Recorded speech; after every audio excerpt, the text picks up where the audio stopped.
आप सभी का हमारे इस YouTube चैनल में स्वागत है। और इससे पहले मैंने वैगनर के महाद्वीपीय प्रवाह सिद्धांत के बारे में एक वीडियो बनाया था, जिसे आप ज़रूर देखें। उसके बाद में आप, जैसा कि टाइटल में लिखा है, प्लेट विवर्तनिकी सिद्धांत को आसानी से समझ पाएंगे। तो प्लेट विवर्तनिकी सिद्धांत को शुरुआत करने से पहले आइए थोड़ा सा चर्चा अपने इस नीले ग्रह यानी कि हमारी इस पृथ्वी की कर लेते हैं। हमारे इस पृथ्वी के ऊपर लगभग 70.8% भूभाग पर जल है और 29.2% भूभाग पर स्थल यानी कि स्थल मंडल है। ये स्थल और जल भाग इस पृथ्वी के ऊपर कुछ प्लेटों के ऊपर टिके हुए हैं, यानी कि हमारी पृथ्वी की ये जो बाहरी खोल है जिस पर स्थल मंडल और जल मंडल है, इसके नीचे कुछ ठोस प्लेटों के रूप में दृढ़ भूखंड है, जिसके नीचे जो सीमा के रूप में द्रवीय पदार्थ, जिसे हम एस्थेनोस्फेयर कहेंगे। तो ऊपर क्या है? कठोर। और नीचे क्या है? उसमें अंदर की तरफ क्या है? पृथ्वी की दुर्बलता मंडल, जो कि अर्ध तरल अवस्था में है, जिसका घनत्व इस स्थल मंडल से ज़्यादा है। इसी कारण जो है ऊपरी प्लेटें अंदर जो एस्थेनोस्फेयर है, दुर्बलता मंडल है, उस पर तैर रही हैं। तो बात करते हैं अपने कि सबसे पहले हैरी हेस महोदय ने बताया था कि नीतल का प्रसार हो रहा है, और कहाँ? अंध महासागर के अंदर जो एस आकृति का कटक है, उसी के साथ में क्या है? नीतल का जो है, यानी कि एक तो है महासागरीय तल जो हमें दिखाई देता है, यानी सतह ऊपर वाली जिसमें पानी दिखाई देता है। एक होता है नीतल, यानी कि उस महासागर की भी एक तली होती है, पेंदा होता है, उसे जो है नीतल कहा जाता है। तो उन्होंने कहा इस नीतल का प्रसार हो रहा है कहाँ? अंध महासागर के मध्य में ये जो एस आकृति के अंदर जो कटक है, उसी के साथ में ये प्रसार हो रहा है। उन्होंने, वो एक नेवी के अंदर एडमिरल के रूप में थे और भू वैज्ञानिक भी थे, जिसकी वजह से इन्हें पता चला कि इस एस आकृति के कटक से जैसे जैसे अपने दूर जाएंगे, वैसे वैसे ही क्या है, चट्टानों में मतलब प्राचीनता आती जाएगी। यानी कि एस आकृति के पास में नई चट्टानों की लंबी सिलाई मिलती है, और उससे दूर जाने पर क्या है, दोनों तरफ ही दूर प्राचीन चट्टानें मिलती हैं। तो उन्होंने आधार माना कि ये जो नज़दीक की चट्टानें नवीन हैं और लगातार इसमें से जो है ये विवर्तनिक रूप से एस आकृति का कटक सक्रिय है, तो ये जरूर यहाँ पर क्या है, विस्तार हो रहा है। कुछ प्रमाण उन्हें जो है ऊंचे भूकंप आते हैं यहाँ, इसके भी मिले, और कुछ इन्हें पूरा चुंबकत्व के प्रभाव का भी प्रमाण मिला, जिसके आधार पर इन्होंने कह दिया कि महासागरीय नीतल का प्रसार हो रहा है। फिर एक इसे आधार माना महासागरीय नीतल को और एक प्रसार को, और दूसरा वैगनर का महाद्वीपीय प्रवाह सिद्धांत। इन दोनों को क्या है, आधार मानकर ही जो प्लेट विवर्तनिकी सिद्धांत वर्तमान स्वरूप में आ गया। तो बात करते हैं अपने प्लेट शब्द जो है वो किसने दिया था। तो प्लेट शब्द जो है सर्वप्रथम प्रयोग करने वाले व्यक्ति थे टूजो विल्सन। इसके बाद में बात करें तो प्लेट विवर्तनिकी सिद्धांत किसने दिया था, तो ये मॉर्गन महोदय ने दिया था। मैकेंजी और पार्कर महोदय इसके साथी थे जिन्होंने इस सिद्धांत को आगे बढ़ाया, लेकिन इसे वैज्ञानिक स्वरूप देने वाले व्यक्ति थे मॉर्गन महोदय। प्लेट शब्द प्रयोग किया था, नाम था टूजो विल्सन। उन्होंने बताया कि ये जो प्लेट है ये हमारा स्थल मंडल है, यानी कि जिस पर हम खड़े हैं यही प्लेट है। शुरुआत प्लेट की यहीं से हो जाती है, और ये गहराई में क्या है, 100 किलोमीटर तक जाती है। लेकिन महासागरीय तली के नीचे जो प्लेट है, यही प्लेट जो है महासागरीय तली के नीचे क्या है, कुछ पतली है, यानी कि वहाँ उसकी गहराई कम है। लेकिन यह महाद्वीपों के ऊपर जो है ये 100 किलोमीटर की गहराई तक मिलती है। ये एक कठोर दृढ़ भूखंड है। इसी दृढ़ भूखंड को प्लेट कहते हैं। हमारी पृथ्वी के ऊपर कुल 6 प्लेटें हैं। अगर प्लेटों का वर्णन करें तो सबसे पहले आती है अमेरिकन प्लेट, कुछ विद्वान इसे क्या है 2 प्लेटों में बांटते हैं, लेकिन हम फिलहाल इसे एक ही प्लेट में बांटेंगे, अमेरिकन प्लेट। कुछ इसे उत्तरी अमेरिका और दक्षिणी अमेरिका प्लेट के नाम से बांटते हैं।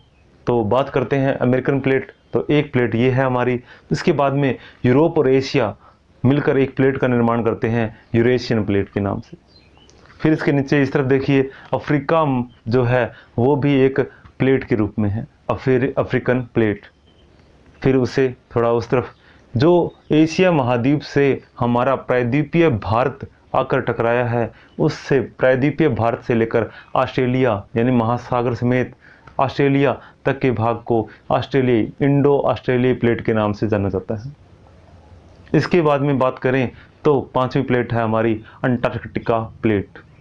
अंटार्कटिका प्लेट अपने महासागर अंटार्कटिका महासागर सहित ही मानी जाती है अंटार्कटिका प्लेट। और अंतिम मैं प्लेट की बात करूंगा जो इस मानचित्र के अंदर आधी उस तरफ और आधी इस तरफ दिखाई गई है, प्रशांत प्लेट। प्रशांत महासागर, ये महासागरीय प्लेट है पूरी की पूरी। ये आधा भाग इस तरफ है और आधा भाग उस तरफ दिखाया है, क्योंकि ये आपस में दूसरी तरफ क्या है, मिला हुआ है, ग्लोब है। ये प्रशांत महासागर एक ही है, लेकिन इसको मैंने क्या इस तरफ और उस तरफ अलग अलग दिखाया है, क्योंकि विश्व के मानचित्र में इसको 2 तरफ दिखाया जा सकता है, एक साथ दिखाया नहीं जा सकता। लेकिन ग्लोब में देखेंगे तो ये इस तरफ का एरिया जो है ये घूम कर उसके उस तरफ के एरिया से क्या है, अटैच है। तो प्रशांत महासागर एक ही है। तो बात करते हैं इसके बाद में छोटी प्लेटों की, जैसे कि उत्तरी अमेरिका के पश्चिम में प्लेट है जॉन डी ह्यूगो प्लेट। इसके नीचे की तरफ मध्य अमेरिका का जो पश्चिमी क्षेत्र है वहाँ पर कोकोस प्लेट। अब कोकोस प्लेट के नीचे देखिए तो दक्षिणी अमेरिका के पश्चिम में नाजका प्लेट पाई जाती है। मध्य अमेरिका के पश्चिम की तरफ देखेंगे तो अपने को कैरेबियन सागर के अंदर एक प्लेट मिलती है, कैरेबियन प्लेट। अफ्रीका के पूर्व की तरफ सोमालिया देश के आसपास का एरिया देखेंगे तो वहाँ मिलती है सोमालिया प्लेट। फिर उससे ऊपर की तरफ एशिया महाद्वीप का अरब प्रायद्वीप को देखेंगे तो उसे कहेंगे अरेबियन प्लेट। अरेबियन प्लेट के ऊपर छोटी प्लेट मिलती है ईरानी प्लेट। ऐसे ही प्रायद्वीपीय भारत के बाद में जब अपने चलते हैं तो अपने को वहाँ एशिया के बाद में मिलती है फिलीपीन प्लेट। फिलीपीन प्लेट के ऊपर जापान सागर प्लेट भी है। तो इतनी छोटी छोटी प्लेटें हैं जिनका अभी तक फिलहाल वर्णन पूर्ण रूप से नहीं किया गया है, लेकिन अपने मान के चलेंगे कि मॉर्गन महोदय ने जो 6 बड़ी प्लेटें और 20 छोटी प्लेटों का वर्णन किया है। अब इसके बाद में बात करें तो प्लेटों के जो प्लेटें कितनी प्रकार की है, तो प्लेटें 3 प्रकार की होती है। अभी मैंने बताया था महाद्वीपीय प्लेट कौन सी है, तो वो यूरोप और एशिया को मिलाकर एक यूरेशिया प्लेट यानी यूरेशियन प्लेट जिसको नाम दिया था। तो यूरेशियन प्लेट पूर्ण रूप से महाद्वीपीय प्लेट है, लेकिन फिर भी उसका आंशिक रूप जो है वो पूर्व और पश्चिम में, अगर पश्चिम की तरफ देखें तो अंध महासागर का जो पूर्वी जलीय क्षेत्र है वो भी इसी प्लेट के अंतर्गत आता है। तो ये पूर्ण रूप से जलीय प्लेट यानी कि महाद्वीपीय प्लेट नहीं है। अब देखें तो दूसरी प्लेट आती है महासागरीय प्लेट। प्रशांत महासागरीय पूर्ण रूप से यानी प्रशांत प्लेट पूर्ण रूप से महासागरीय प्लेट है। इसके बाद में बात करें तो महाद्वीपीय और महासागरीय प्लेट तीसरी प्लेट है ये। तो ये क्या है, प्रायद्वीपीय भारत से लेकर ऑस्ट्रेलिया तक फैली हुई प्लेट को प्रायद्वीपीय यानी कि इंडो ऑस्ट्रेलियाई प्लेट के नाम से जाना जाता है। प्लेट के प्रकार जानने के बाद में अब बात करते हैं अपने प्लेट किनारा और सीमा में क्या अंतर है। प्लेट किनारा, जब अपने किसी प्लेट के लगातार चलते हुए आगे की ओर बढ़ते हैं और उसका अंतिम छोर देखते हैं तो वो किनारा कहलाता है। लेकिन जब 2 प्लेटों का मध्यवर्ती क्षेत्र यानी कि उनकी जो बाउंड्री रेखा है उसे क्या कहेंगे, अपने सीमा। यानी प्लेट का अंतिम छोर किनारा है और 2 प्लेटों का मध्यवर्ती क्षेत्र को हम प्लेट की सीमा कहेंगे। अब बात करते हैं कि ये सीमा या किनारे के अकॉर्डिंग कितने भागों में बंटी है, तो 3 है। पहला है, सबसे पहले देखेंगे जहां प्लेटों का अभिसरण होता है, यानी 2 प्लेटें एक दूसरे के नज़दीक आती है, उसे अभिसारी प्लेट किनारा कहते हैं। और जब यहाँ पर अभिसरण होता है तो एक प्लेट दूसरी प्लेट के नीचे क्या है, चली जाती है, क्षेपण हो जाता है, यानी कि वहाँ पर सतह का जो है वो विनाश हो जाता है, सतह कम हो जाती है, तो उसे विनाशी प्लेट किनारा भी कहते हैं। अभिसारी सीमा या इसे विनाशी प्लेट किनारा कहते हैं। दूसरा क्षेत्र जिसे अपसारी, यानी जहाँ से अब यहाँ से प्लेटें इधर आई है तो किसी और क्षेत्र पर क्या होगी, वो प्लेट इस तरफ खिसकेगी, यानी कि जहाँ से खिसकेगी, जिस क्षेत्र में से जहाँ खिसकेगी वहाँ पर क्या है, तनाव का बल काम करेगा, यानी कि प्लेटें एक दूसरे से दूर जाएंगी। वहाँ से जब प्लेटें दूर जाती है तो उसे अपसारी प्लेट कहते हैं। और ये अभिसारी प्लेट किनारा जो है, जहाँ पर बाउंड्री होती है, ये सीमा होती है, वहाँ पर नवीन परत अंदर से जो है नवीन मैग्मा यानी लावा आकर बिछ जाता है। यहाँ पर सतह का क्या हो जाता है, विस्तार हो जाता है। इसीलिए क्या है, इसे रचनात्मक प्लेट किनारा कहते हैं। एक विनाशात्मक प्लेट किनारा था जहाँ पर प्लेटों का एक प्लेट का क्षेपण हो जाता है, यहाँ पर जहाँ पर प्लेटें दूर होती है उसे कहते हैं रचनात्मक प्लेट किनारा। यहाँ पर प्लेटों का अपसरण होता है। एक स्थान ऐसा होता है जहाँ पर प्लेटें न सामने आती है न दूर जाती है, वहाँ पर प्लेटें एक दूसरे के अगल बगल खिसक जाती है। जहाँ अगल बगल खिसकती है, बीच में सिर्फ एक दरार पड़ती है, मामूली भूकंप आते हैं, तो इस प्लेट को कहते हैं संरक्षी प्लेट। इसे रूपांतरण किनारा भी कहा जाता है। ये संरक्षी प्लेट है, यानी कि यहाँ पर किसी प्रकार का कोई विवर्तनिक जो है वो रूप नहीं बदलता है, ज्वालामुखी क्रिया नहीं होती है। तो ये सरल सिंपल सा जो है उदाहरण है भ्रंश इसका, किसका, संरक्षी प्लेट किनारे का। अब बात करते हैं कि अभिसारी प्लेट किनारा जो है, कौन सा, अभिसारी प्लेट किनारा जो है, उसमें भी क्या है, 3 डिवाइडेशन किए हुए हैं।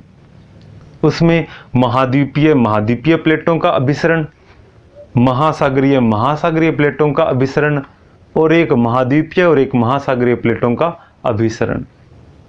इसमें अपने देखें कि जब महाद्वीपीय और महासागरीय, सबसे महत्वपूर्ण यही प्लेट किनारा होता है, जब महाद्वीपीय और महासागरीय प्लेट का अभिसरण होता है तो महासागरीय प्लेट जो कि बेसाल्ट की बनी है, भारी है, वो क्षेपित हो जाती है, धरातल में चली जाती है।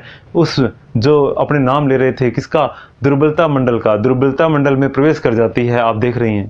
तो उस प्लेट का जो किनारा है, एक किनारा यानी प्लेट जो है वो नीचे दूसरी प्लेट के नीचे चली जाती है, इस प्लेट को ऊपर थोड़ा उठा देती है, और जब पदार्थ का नीचे की ओर क्षेपण होता है तो अंदर दुर्बलता मंडल के अंदर पदार्थ क्या है, गर्म है, और ये गर्म पदार्थ उसको भी क्या है, लगातार पिघला लेता है, पिघल जाता है। ये जो महासागरीय प्लेट है, ये महासागरीय प्लेट पिघलने के पश्चात ऊपर की तरफ जो है इस स्थल मंडल को लगातार क्या करती है, टक्कर मारती है। क्यों? क्योंकि इसमें कुछ गैसेज वगैरह साथ चली जाती है और कुछ मलबा, ये लावा जो है मैग्मा के रूप में कन्वर्ट हो जाता है, जो ऊपर आने का प्रयास करता है, हल्के पदार्थों का जो ऊपर आने का प्रयास करता है, जो इस सतह को तोड़कर ऊपर ज्वालामुखी के रूप में प्रकट हो जाता है, जिससे कि हमारे रॉकीज और एंडीज जो है पर्वत बने हैं। अच्छी उदाहरण है इसकी। इसके बाद में बात करते हैं अपने एक महासागरीय और दूसरी भी महासागरीय प्लेट का। जब महासागरीय प्लेट आपस में टकराती है तो ये महासागर के अंदर की घटना है, जहां पर गहरे गर्तों का निर्माण हो जाता है। गर्त यानी गहरे गड्ढे। जब महासागरीय प्लेटें आपस में टकराती है, एक प्लेट दूसरी प्लेट के नीचे चली जाती है, भारी प्लेट, दोनों में से एक तो भारी होगी जिसका घनत्व ज़्यादा होगा, वो दूसरी प्लेट नीचे की तरफ गतिमान हो जाती है, अंदर जो है वो पिघलने के पश्चात ऊपर की तरफ आती है, तो यहाँ पर ज्वालामुखी द्वीपों का निर्माण हो जाता है, और यहाँ जिनका किनारा है जहाँ पर क्षेपित होती है, इस जगह पर क्या है, गहरे गर्त बन जाते हैं। अब तीसरी प्लेट की बात करते हैं कि महाद्वीपीय प्लेट, जैसे कि प्रायद्वीपीय भारत की प्लेट है और एक जो अपनी यूरेशिया प्लेट है। जब यहाँ पर ये प्लेटें आपस में टकराती है तो दोनों प्लेटें आपस में टकराने के बाद में यहाँ पर जो मलबा है वो ऊपर की तरफ उठ जाता है, जिससे हमारे यहाँ हिमालय का निर्माण हुआ है और अन्य स्थानों पर भी क्या है, वलित पर्वतों का निर्माण हो गया है।